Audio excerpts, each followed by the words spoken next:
बिस्मिल्लाहिर्रहमानिर्रहीम। Sun solar के platform से मेरा नाम रहमान शाहिद और मेरे साथ हैं हमारे इंजीनियर सैयद अदील गिलानी साहब, जो हमारी टेक्निकल साइड को प्रोजेक्ट्स को देखते हैं। तो हाइब्रिड इन्वर्टर्स आजकल बाज़ार में चूँकि इन हैं बैकअप एनर्जी स्टोरेज, अब सारी मार्केट रेजिडेंशियल क्या और हमारा कमर्शियल और इंडस्ट्रियल क्या, सारा जो मार्केट सेगमेंट है that is moving towards energy storage और हाइब्रिड इन्वर्टर्स। तो हाइब्रिड इन्वर्टर्स का एक ओवरऑल हम रिव्यू कर लेते हैं जो लोगों के आम तौर पे सवाल होते हैं कि लेमैन के। तो सबसे पहले तो ये बता दें दिन साहब कि ये जो हाइब्रिड इन्वर्टर्स हैं ये क्या चीज़ है? अगर हम हाइब्रिड इन्वर्टर्स की बात करें तो ये हमारे पास ऐसे इन्वर्टर्स हैं जो आपको एक ही इन्वर्टर हर तरह का सोल्यूशन प्रोवाइड कर रहा होता है। अच्छा, ठीक है, इसने आपको बैकअप भी प्रोवाइड करना है, ग्रिड आपका अवेलेबल है या नहीं है, इसने आपको लोड चला ही रखना है, प्लस इसमें आपके पास नेट मीटरिंग की भी ऑप्शन है कि अगर आप चाहें तो ग्रिड को ये फीडबैक भी कर सकता है, लेकिन अगर किसी जगह पे नेट मीटरिंग अवेलेबल नहीं है तो ये बगैर नेट मीटरिंग भी चल सकता है। यानी एक ही इन्वर्टर आपको सारे सोल्यूशन प्रोवाइड कर रहे हैं। इसमें आपको कोई मल्टीपल, मतलब जितना हम पहले होता था कि चार्ज कंट्रोलर लगा के बैटरी चार्ज करवानी पड़ती थी और वो आपके लोड को रन करती थी, लेकिन ये एक हाइब्रिड इन्वर्टर ऐसे इन्वर्टर है जो वन गो में आपको सारे सोल्यूशन प्रोवाइड करता है। अच्छा, अब इसमें लोग पूछते हैं कि मैं मिसाल के तौर पे एक 6 किलोवाट का किसी ने अपने रेजिडेंशियल इन्वर्टर लिया, मैं इसमें कितना लोड डालूं, कैसे ये लोड को चलाएगा? बिजली होगी तो क्या करेगा, नहीं होगी तो क्या करेगा?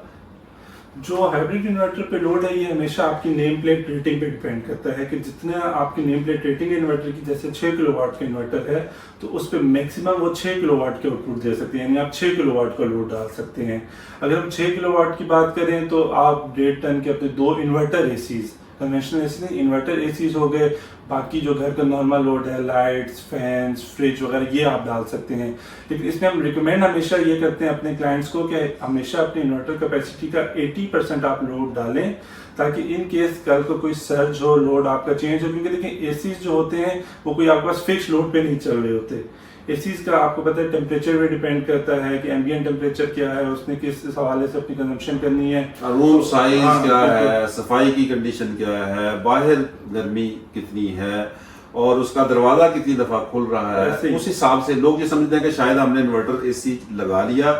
तो ये डाउन होके कोई 1 एम्पेयर, आधे एम्पेयर, 1.5 एम्पेयर पे आ जाता है। ऐसा नहीं है,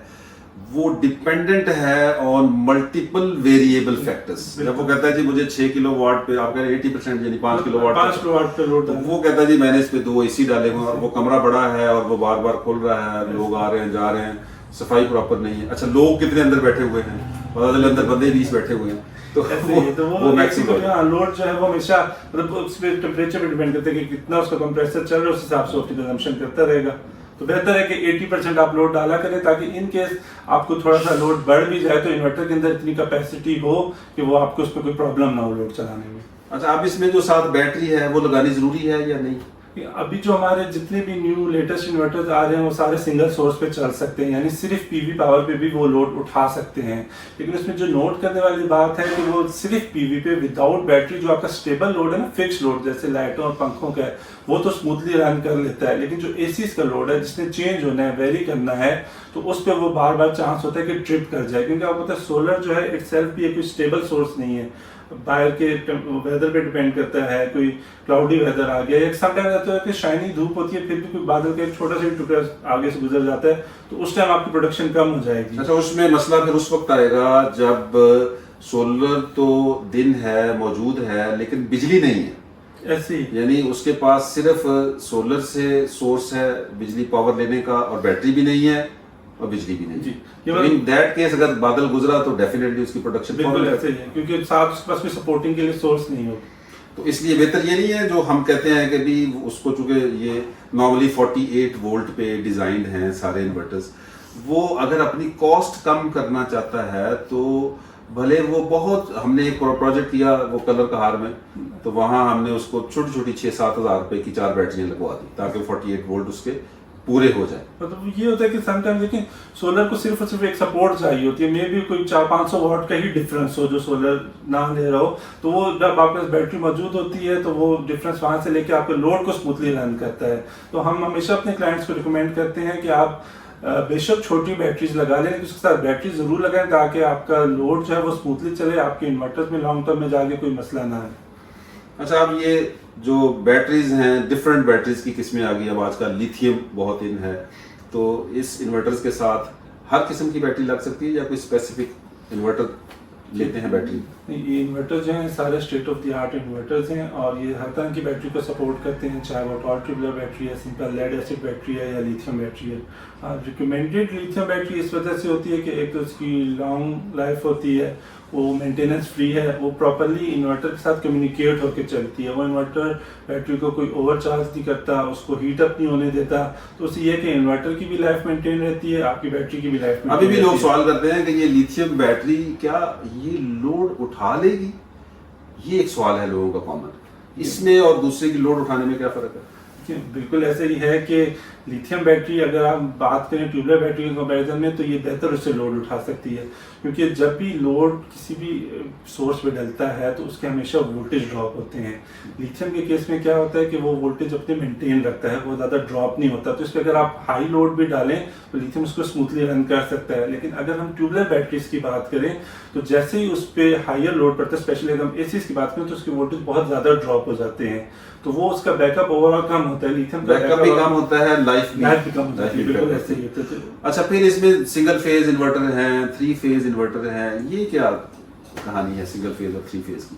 असल में जो इस टाइम पाकिस्तान में आ रहे हैं मोस्टली जो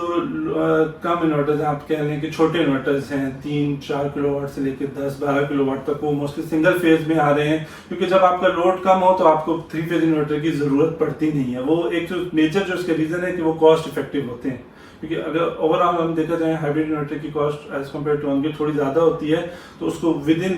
बजट रखने के लिए सारे सिंगल फेज इन्वर्टर होते हैं। हाँ, जब आपका लोड बहुत ज़्यादा बढ़ गया है, आपका 12-15 किलोवाट से भी ऊपर का लोड है, तो उसमें आपको 3 फेज इन्वर्टर की ज़रूरत होती है ताकि जो आपका लोड रन कर रहा है वो तीनों फेजेस पे प्रॉपरली डिवाइड होकर चले। 10 किलोवाट तक तो सारी कंपनियां ऑफर कर रही हैं, ग्रोवाट है, गुडवी है, नाइट्रॉक्स है, क्राउन है, मैक्स पावर, मल्टीपल चीज, तो सारी कंपनियां। लेकिन जैसे ही हम गए हैं 12 किलोवाट पे, तो 12 किलोवाट में सबसे पहले नाइट्रॉक्स आता था, अब सोलिस आ गया, इसी तरह और मल्टीपल ऑप्शंस हैं, तो वो फिर 3 फेज इन्वर्टर्स ज्यादा रिकमेंडेड है। क्योंकि जैसे जैसे आपका लोड बढ़ता है तो बेहतर होता है कि वो आपके तीनों फेजेस पे प्रॉपरली डिवाइड होकर चले, ताकि सारा लोड आपके एक फेज पे ना पड़ रहा हो, ना ग्रिड साइड से आपको इशू। फिर ये IP21 और IP65, 66, ये बड़ा सवाल होता है लोगों का कि ये क्या है, इसका क्या फर्क है? जो बेसिकली IP21 और IP65 ये इसकी इनग्रेस प्रोटेक्शन होती है, यानी आप कह लें कि डस्ट से उसकी क्या प्रोटेक्शन है, मॉइस्चर से उसकी क्या प्रोटेक्शन है, टेम्परेचर से उसकी क्या प्रोटेक्शन है। जो IP21 है वो डेफिनेटली लोअर है, तो उसके अंदर जो IP65 इन्वर्टर है उसमें फिर साथ हीट सिंक लगा होता है, उसको कूल करने के लिए उसमें कोई एक्सटर्नल फैन नहीं लगा, तो उसके अंदर अपना हीट सिंक लगा होता है। तो ओवरऑल जो है ये IP65 इसकी प्रोडक्शन बेहतर होती है, मतलब एफिशिएंसी बेहतर होती है as compare to IP21। Warranties का भी फर्क है, IP21 जो है वो 1.5 साल की वारंटी के साथ है नॉर्मली, और जो IP65 है वो 5 साल की वारंटियों के साथ हैं और रिप्लेसमेंट वारंटी है। फिर इसमें मार्केट में अब और भी आ गए हैं, जैसे गुडवी वो 10 साल की वारंटी दे रहा है, मैक्स पावर कहता है कि जी मेरी बैटरी के साथ मेरा इन्वर्टर लगाएं तो मैं भी 10 साल की वारंटी देता हूं। तो ये भी उसकी कॉस्ट भी डेफिनेटली कॉस्ट में डिफरेंस है, लेकिन देखें अगर आप लॉन्ग टर्म में उसके बेनिफिट्स को देखें तो रिटर्न आपको उसका ज़्यादा मिल जाए। मे बी फर्स्ट टाइम थोड़ी सी इन्वेस्टमेंट आपकी ज़्यादा हो जाए, लेकिन आप बार बार के मसले मसाइल से बच जाएंगे, क्योंकि कंप्लेंट रेशियो अगर हम देखें तो IP65 या 66 इन्वर्टर्स में बहुत कम है, क्योंकि उनकी अपनी जो सेफ्टी होती है और प्रोटेक्शन वो भी उसके अंदर बहुत ज़्यादा होती है। अच्छा, फिर इसमें अब एक और नया कॉन्सेप्ट इसी साल 2025 में पाकिस्तान में इंट्रोड्यूस हुआ, लो वोल्टेज और हाई वोल्टेज हाइब्रिड इन्वर्टर्स। ये जरा थोड़ा सा एक शॉर्टर सा दे दें, फिर हम इस पे डिटेल्ड कोई मे बी बाद में कोई इस पे वीडियो बनाएं। जो लो वोल्टेज और हाई वोल्टेज की डिफरेंस को समझने के लिए हमें थोड़ा सा अपने पावर के कॉन्सेप्ट को समझना होगा कि पावर बेसिकली क्या चीज़ है। जो हमारी पावर है वो हमेशा वोल्टेज और करंट का प्रोडक्ट है, ठीक है। आपकी वोल्टेज कम हो जाएगी तो आपका करंट ज़्यादा हो जाएगा उस सेम पावर के लिए। लो वोल्टेज में क्या होता है कि हमारे पास वोल्टेज लो होती है, करंट ज़्यादा होता है। अब करंट जितना ज़्यादा होगा उसके फ्लो के लिए आपको उतनी मोटी उतनी गेज की वायर लगानी पड़ेगी। अच्छा, फिर उस फ्लो की वजह से उस पर वायर हीट अप होती है, उसके रेजिस्टिव लॉसेज बढ़ जाते हैं, ओवरऑल उसकी जो एफिशिएंसी है वो कम हो जाती है। लेकिन जो हमारे पास हाई वोल्टेज है उसमें हमारे पास वोल्टेज ज़्यादा हो जाती है, करंट कम हो जाते हैं, यानी करंट फ्लो कम है तो उससे आपके जो रेजिस्टिव लॉसेज हैं, जिसको हम लाइन लॉसेज कहते हैं, वो कम हो जाते हैं। अब रेजिडेंशियल इन्वर्टर्स में आप कह लें कि 5 से लेके 15 किलोवाट तक, यहाँ पे तो लो वोल्टेज बैटरीज ठीक चलते हैं, इसमें लॉसेज उतने नहीं होते। लेकिन जैसे जैसे हम हाइयर साइड पे जाते हैं 20 किलोवाट एंड अबव में, तो वो सारे हाई वोल्टेज में होने चाहिए, क्योंकि उसमें अगर आप बैकअप भी उतना देंगे तो वो आपका फिर वोल्टेज बढ़ेगी, करंट कम होगा तो लाइन लॉसेज कम होंगे, वो सिस्टम आपका ज़्यादा सा मेरे जैसे लेमैन आदमी के लिए ये है कि हाई वोल्टेज इन्वर्टर्स, एक तो बड़े साइज में आपको एक ही इन्वर्टर मिल गया, जैसे 20 किलोवाट में सोलिस का हो रहा है, 50 किलोवाट में सोलिस भी है, गुडवी भी है, आपको बड़े साइज में एक ही कॉम्पैक्ट इन्वर्टर मिल गया, प्लस उसके साथ जो बैटरी लगी उसके लाइन लॉसेस कम हो गए, आपने ज़्यादा एफिशिएंटली अपनी जो पावर जनरेट हुई है उसको यूज कर, ये ऐसे ही बना। अच्छा जी नील भाई, एक सवाल लोग ये करते हैं कि मेरा इन्वर्टर तो 6 किलोवाट का मैंने लगाया हुआ है, मेरा अगर लोड एक्सीड कर जाए, मैं इस पे चीज़ें ज़्यादा डालूंगा, मैं मैनेज करूंगा, उसको ये तो पता है कस्टमर को कि भी ये 6 किलोवाट से ऊपर का लोड इसने नहीं उठाना, लेकिन वो कहता है कि मैं इस पे भाई 4 AC डाल दूंगा, मैं कुछ और लोड मैं मैनेज कर लूंगा। अब आप क्या कहते हैं, वो कैसे मैनेज करेगा, क्या इसमें प्रोज एंड कॉन्स हैं, मसले मसाइल क्या हैं? देखिए, इन्वर्टर की जो भी नेम प्लेट रेटिंग है, इन्वर्टर ने मैक्सिमम उतना ही लोड उठाना है। अगर आपने 6 किलोवाट का इन्वर्टर लगाया हुआ है तो उसके ऊपर 6 किलोवाट की और मैक्सिमम 6 किलोवाट का ही लोड उठा सकता है। ठीक है। अब अगर आपका ओवरलोड हो जाएगा तो जो हमारे लेटेस्ट जितने भी इन्वर्टर्स हैं इनमें प्रोटेक्शंस तो मौजूद होती हैं कि ये फॉर फ्यू सेकेंड्स 200% तक का भी लोड बर्दाश्त कर सकते हैं, लेकिन यह है कि वो फौरी लोड आपका बंद होना चाहिए। अगर आप खुद बंद नहीं करेंगे तो इन्वर्टर उस लोड को ओवरलोड का एरर देकर अपनी आउटपुट ट्रिप करवा देगा। लेकिन अगर आप कंटिन्यूसली ऐसा करते रहेंगे तो ये बहुत चांस होता है कि लॉन्ग टर्म में जाके आपका इक्विपमेंट डैमेज हो जाए, आपके इन्वर्टर के अंदर से कोई कंपोनेंट डैमेज हो जाए, या आपका बाहर लोड यानी to cut this story short के आप जितना किलोवाट का इन्वर्टर आपने खरीदा है, आप आइडियली उतना ही लोड रखें,